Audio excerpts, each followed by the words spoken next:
All right. So next up, let me welcome to the stage Mark Faga, Senior Staff Software Engineer at WayFair, to talk about building relay spec compliance in Federation.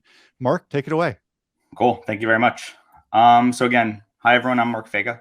I've been a software engineer at WayFair for about 3.5 years now. The latter 2.5 of those really focused on building out WayFair's GraphQL program and team. And today I want to talk with you guys about building relay spec compliance in Federation. So the specifications of GraphQL, right? A specification is an act of describing or identifying something precisely or stating a precise requirement. And in GraphQL, we can actually build highly scalable implementations by understanding each one of these specifications. Hopefully you're all familiar with the GraphQL spec, right? Many of us leverage and apply the concepts of the spec on a daily basis. It includes assertions on the query language we use to make requests to a GraphQL service and the type system used to describe the capabilities of that GraphQL service, among many other things. And this spec is kind of why we're all here today. Many of us are also here because of Apollo Federation. This spec focuses on building GraphQL services in a distributed ecosystem, right? Continuing to allow us to expose a single data graph across any and all of our backing data sources and services. And it's effectively become the norm for how we think about running GraphQL at scale. And then last, but certainly not least, there's the relay spec. Typically, I would ask for a show of hands of who's familiar with the relay spec. Having given this talk a few times in both small and large forums, I'm pretty comfortable saying that it's typically somewhere between the 15 to 20% range of folks. And so it's not really as well known as some of the other specifications we just highlighted. But this spec asserts a stricter opinion about how parts of your graph service are implemented. And this is what we're actually going to spend the majority of our time focused on here today. So what are the core requirements of the relay specification? The first big requirement is the connection specification, which aims to provide an option for GraphQL clients to consistently handle pagination best practices with support for related metadata via a GraphQL server. Let's break down this query, which accesses information about reviews for a marketplace listing, commonly known as a product in our graph, using the connection best practices laid out in the relay spec. If we zero in on the reviews field, the connection specification expresses an opinion about the arguments you can use to navigate a graph relationship. If you're familiar with the spec, you can see that we've chosen to only leverage 2 of the 4 arguments that could be available: the first and after arguments. And in this specific query, we're asking for the first 10 records after some opaque cursor value, which we'll describe in more detail later. Diving into the connection object itself, you'll notice a few things. We have a way to access global metadata about a graph relationship between reviews and a marketplace listing without having to access anything about the actual nodes that are part of that relationship. In this example, the total count.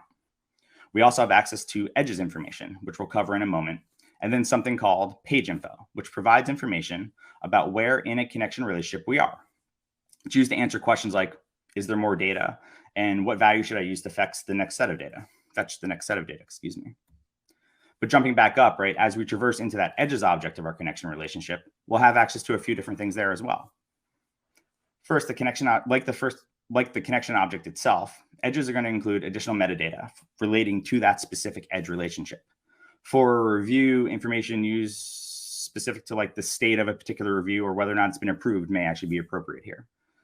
The cursors are essentially an opaque token that serve as a marker or a pointer to the specific position in the list. And then finally, the node field is where we get access to specific objects represented by the connection relationship. In our case, a set of review items for a given marketplace listing. Now, all these best practices and schema structure are fairly simple to implement across both monolithic and federated graphs. Most major languages actually have relay libraries that give you basic connection implementations, though most complex data sets don't tend to play well with them. Either way, there's certainly enough to get started. So I'm not going to spend any more time talking about connections today. And instead, let's turn our focus to object identification, also known as global object identification in some forums. Now, the object identification specification aims to provide options for GraphQL clients, and that's any client, not just Facebook's relay client, to elegantly handle caching and data refetching. And so as a result, GraphQL servers need to expose object identifiers in a standardized way. And it sounds kind of obvious, right? You need a consistent identifier to look up objects. But I found that in many GraphQL APIs that I've seen and worked in, this consistency actually gets lost, especially across object types. And so today, I want to help us all find it. I'd like to start by taking a look about how this works in a monolith graph. So first, an example, right? WayFair runs at an absolutely incredible scale. We have over 9 million products in our catalog across our flagship and specialty retail brands. And that's just a single object type in our graph. And even amongst those, the identifiers used behind the scenes can actually vary. So for us, having something we can consistently cache and look up can significantly simplify our implementation. Here we're actually looking at a carousel on one of our browse pages, a couch shirts that I ran. And if we zoom in on a single item, there are actually a few opportunities we can use to leverage the object identification spec. So you can see that the top level object in this JSON response that's pictured here is a marketplace listing. This represents a set of related SKUs differentiated by the choices a shopper can make in order to add an item to their cart. And in this case, this listing only contains a choice for the fabric type. We call the objects that represent each explicit SKU in this collection a marketplace listing variant. Some of the data in this carousel comes directly from a marketplace listing, things like the name and the review information. But others come from the marketplace listing variant. Notice how when we hover over each fabric swatch, the image and multiple aspects of the price are actually updated. By using GraphQL refetching patterns that leverage the object identifier, it's actually really simple to grab updated information for a specific variant without having to write any additional schema. And we'll see what this looks like shortly. Likewise, if we click into that ash gray velvet fabric, we can reuse much of the data we've already fetched directly from our cache, and then use the same object identification refetching pattern to hydrate additional information not already in the cache, like the product information shown here. Other opportunities also present themselves in this modal, like when a user interacts with the quantity selector, which we may leverage the refetching pattern to obtain new pricing information that may result from things like bulk discounting scenarios. And all this can be powered by adding this schema definition to your graph. This is all you need to implement the object identification spec in Relay to enable simple caching and object lookups. The first component of this implementation is the node interface, which requires that an ID field of type non-nullable ID be implemented. This interface is used on the root query field called node, which takes an ID argument and returns that node interface we were just looking at. So if you can imagine, any object that implements the node interface is actually directly exposed through this node field. And as we just saw in those carousel examples, that's actually super powerful. And to help tie it all together a bit, what we're looking at now is a high-level flow of what it looks like to execute a node query and resolve it in a graph server. As we can see, the first field we need to resolve is our root node field. This looks at that ID argument to determine where we need to go to hydrate additional information for the request. In the query, we've provided an inline fragment for a marketplace listing. So as long as the ID we provided resolves to that type, we'll actually pull back the name and the description data that's available for it. But let's dive a bit deeper. What's so magical about that ID value that it makes this work? And how do we guarantee that it's actually globally unique? First, if we look on the left at the Relay client cache, you'll notice that the ID values we saw in our example earlier show up as direct cache key values in the records object. So this client is depending on that value being 100% globally unique. Otherwise, we'd end up with cache collisions. Similarly, the Apollo client is also using that identifier as part of the cache key. However, it's also appending the type name to the front of the value delimited by a colon. In fact, Apollo's implementation actually gives us a sneak peek at what's happening inside the identifier in order to make things globally unique. And the Apollo client actually does this to ensure that there aren't accidental cache collisions in the event that the GraphQL API implementation does not adhere to the Relay spec. If you're interested in more details about GraphQL caching, there are a few other interesting talks about navigating the normalized cache that have been given, I think both in this conference and some previous conferences that I'd recommend checking out. Now let's grab one of those ID values from the cache we were just looking at. This looks like gibberish, right? But it's not. It's just base 64 encoded. These ID values are intentionally designed to be opaque.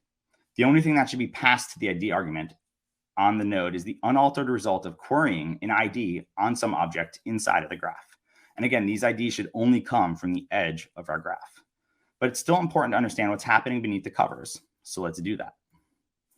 You can see that the actual value we're looking at is equal to the string marketplace listing : and then the ID we use to identify listings at WayFair.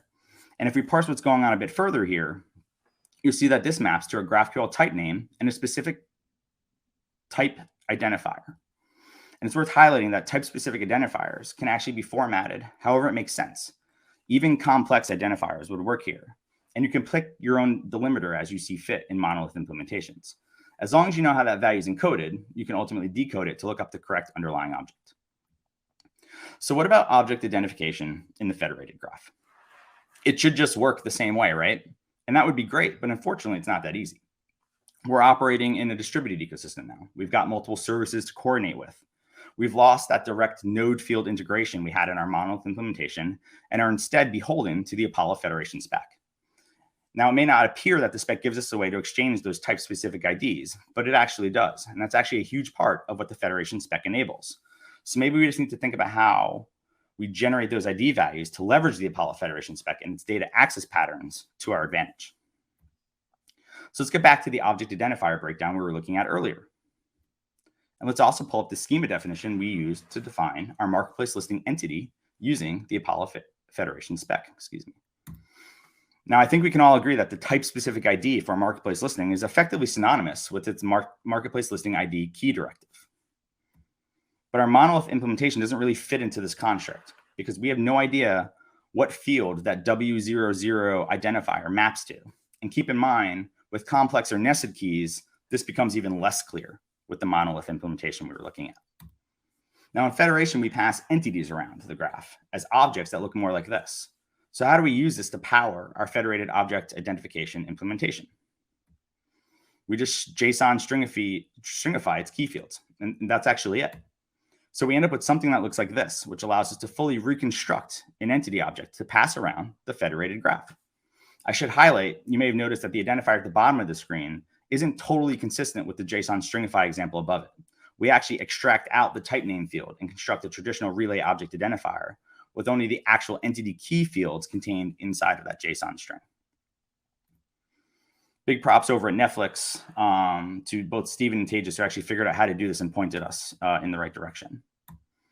So knowing all of this, how does this actually work? Well, the same core we looked at earlier is executed against our federated graph.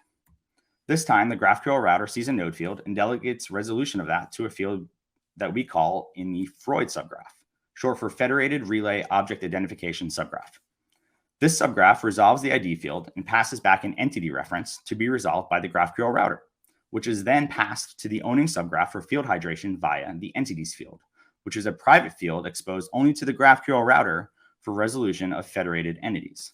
And that's it, consistent object identification in a federated graph. So let's actually take a look at this in action now.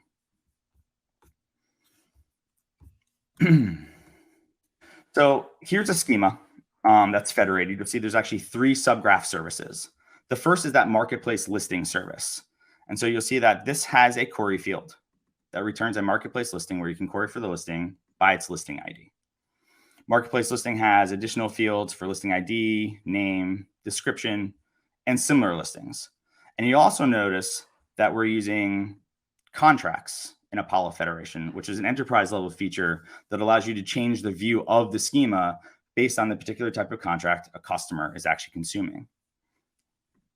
The review service, similarly, exposes a few key fields: the review ID, the title, the rating, and the body. You'll notice that the review ID isn't actually tagged with that public tag name. And so one of the things I'm going to show you guys is how the federated node ID implementation actually works with contracts as well, which is something that's pretty cool. And then finally, there's the Freud service, right? The Freud service implements only ID fields on our entity values. So for the marketplace listing, it's exposing an ID field. And for the marketplace listing review, it's also exposing an ID field. In addition to the actual node field, which again follows exactly the conventions we saw in a few slides earlier, where we've got a node field, it takes an ID argument, and it returns this node interface, which is implemented by each one of these entity fields. So with that, let's jump into the playground and take a closer look. So first, I'm actually going to start up my server.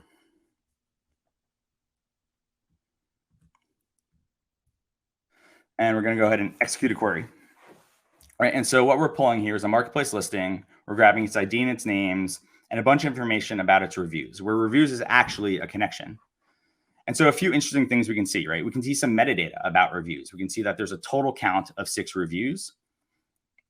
We're actually filtering to only grab the first 2. Right? And so if you actually look at the edges array here, we've only got 2 reviews inside of our result set. And you see that there's a next page true and an end cursor. And you notice that this end cursor actually matches the last cursor inside of our result set. And so I actually go ahead and say, oh, well, I actually want the next 2 reviews after that cursor and re-execute this. Now you're going to see 2 additional results. We still have another page because there's 6 results total. And so I'm going to grab this end cursor and paste that in.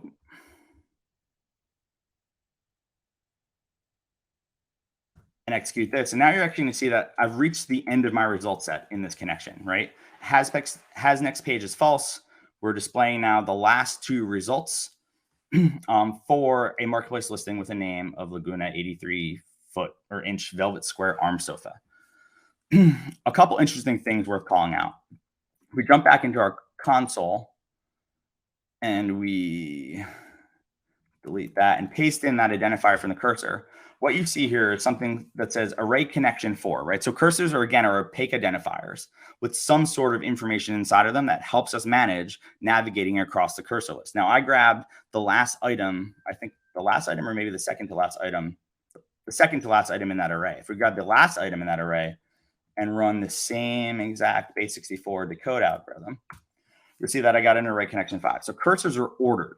And that's really the most important thing to take away from here. Now, again, we're using a very simple implementation of cursors that comes from one of those out-of-the-box libraries. Some more complex use cases where you're preloading an array and getting an index isn't going to really work. And so you're going to have additional sorting information that might be reflected in this cursor value. But for small data sets and demos like the one that I'm giving right now, it's actually really effective to kind of demonstrate how cursors work and how they actually return and manage the order with which results are returned. Now let's kind of keep going and let's take a look at one of these ID values, right? So let's grab this marketplace listing ID value, and we're actually going to go to my other tab here where we're executing a node query, and we want to actually find information for this marketplace listing ID. And so at face value, right, we can see that this is actually returning a type name of marketplace listing ID, and then I'm just returning the ID value for completion's sake. And so because I know I'm returning a marketplace listing, I can actually now write an inline fragment that allows us to grab additional information. So I can grab the name and display that name. And then because this is like any other graph query, we can leverage graph relationships for this marketplace listing and grab information about the reviews. And we can kind of continue to nest into this however we see fit, get additional information. And see here, because I'm not passing any sort of filter criteria for the reviews, I'm getting all 6 of the review titles back directly. The last thing I want to do is kind of to show you guys the guts of this implementation, right? So again, if we echo out that ID and we just base64 decode it, right, you can see that exactly what we had on the slides earlier is what we're actually using to run and power this implementation. So we've got the marketplace listing type name, colon, and then the entity keys defined for this listing ID. And as a refresher, if we come back into the marketplace listing service and you look at the entity keys, you'll see that this is what we've actually defined inside of our subgraph spec. So with that, let's jump back into the presentation and keep on trucking. One of the really cool things that the WayFair GraphQL platform team has been working on and announced last month is that we extracted out our implementation and we're now making it available for everyone to use. We call the open source library Node Freud, and it's used for managing object identification inside of federated graphs. The package includes a handler that will provide ID generation capabilities, as well as node field parsing of object identification requests inside of federation. Complex nested entity keys are also supported, and if you're anything like WayFair, you have private entity keys that you use to power your subgraph integrations. And this implementation is complete with a callback you can use to actually encrypt those values prior to returning them to your front-end applications. Of course, you can't have a subgraph without schema. So we've also included full schema generation support for the Node Freud subgraph, complete with both Federation 1 and 2 support, as well as Apollo contracts. And what's even cooler about the Node.js implementation is that you can choose to run it as either a custom data source that runs in memory as part of a GraphQL gateway itself, or you can choose to run it as a completely separate subgraph, which means you can also choose to deploy it as a completely separate containerized application or as a sidecar that runs on the same local network as the GraphQL gateway itself to limit any potential network latency that may exist in your cluster's ecosystem. This also plays very friendly with the new Apollo router implementation that many folks are using to run federated implementations now. We also announced a separate Java-based implementation of Freud that provides identical subgraph handler functionality to folks who prefer to run separate Java-based subgraph implementations. However, for generating schema, we ask that you continue to use the Node Freud implementation. So let's recap what we've actually learned here today. The GraphQL ecosystem is rife with specifications, all of which play a role in helping us build with GraphQL at scale.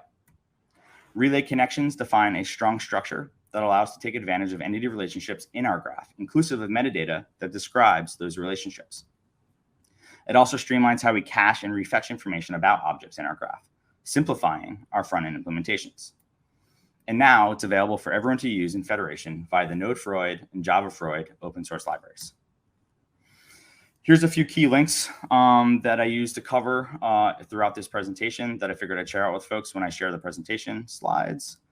And then, as always, please don't hesitate to reach out to me on any of the social media platforms listed above to talk about anything we've discussed today or anything GraphQL for that matter. And then finally, we're actively hiring for the GraphQL platform team, not to mention any other product-focused GraphQL roles at WayFair. The email on the screen comes directly to me and a few other folks in my organization, and we'd be happy to chat with anyone if they're interested. Thank you. Nice. So while we wait on questions from chat, I thought I'd ask how, what was the Freud package always planned to be an open source specification, or did y'all retrofit it and kind of release it to the world that way?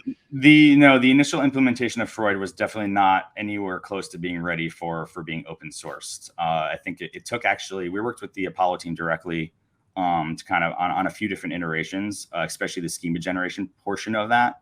And so once we kind of identified the opportunity and didn't see that a whole lot of folks were doing anything with it, again, I think partially just because they're not terribly familiar with the relay spec at all, it seemed like a good opportunity to kind of share with the ecosystem and start educating folks about some of the value that using the relay spec provides.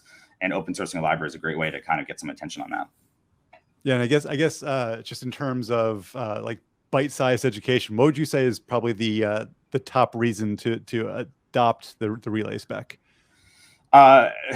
Depending which portion of the spec you're talking about, I think connections actually just give you really nice access to, again, metadata associated with relationships without actually having to access that relationship directly, right? A lot of folks will return an entire array of data just to get a count, right? That's super inefficient. Someone could argue that, well, you can just add a count field to something inside of that type, but those things get lost, especially if there's a lot of relationships. Connections keeps that stuff grouped together and kind of focused in on that particular relationship. And so the metadata associated with that relationship is right next to the actual nodes for that relationship. And so you don't have a scatter of fields all over your graph and all over your types. With object identification, again, I think the big thing is really it's caching and cache refreshing, right? And avoiding cache collisions. I've seen tons of funky front-end caching issues because of the way folks design their graph and their IDs, right? The idea of the object identification and global object identification is that ID value is associated directly with a specific representation of that object type, right? And so regardless of how you navigate to it, that ID is always the same because it represents the same relationship. Therefore, the relationships off of that are also always the same. I've seen a few really wonky issues where depending on how you get to an object, the ID is the same, but the relationships below it aren't because there's tight coupling across resolvers, right? And like you get into some really hairy and wonky caching and front-end client experience issues as a result of that. And so I think just conceptually, the idea of global object identification is super important, and like how you design your entity keys matters. Not just for caching, but just for clarity in terms of running a federated graph. It sounds like there's a ton of stability that comes with that kind of global object ID. Yes, I think so. Yeah.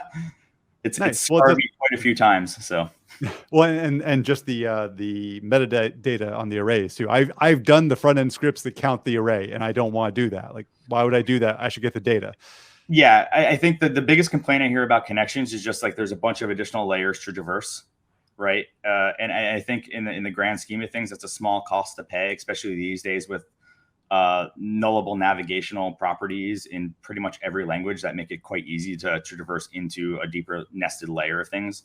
Type generation, all those things like help you not make these sorts of mistakes. And so the additional layer to actually get to the nodes, if you actually need to use them, is, I think, a fairly small consequence to pay, given the value you get from connections. Absolutely.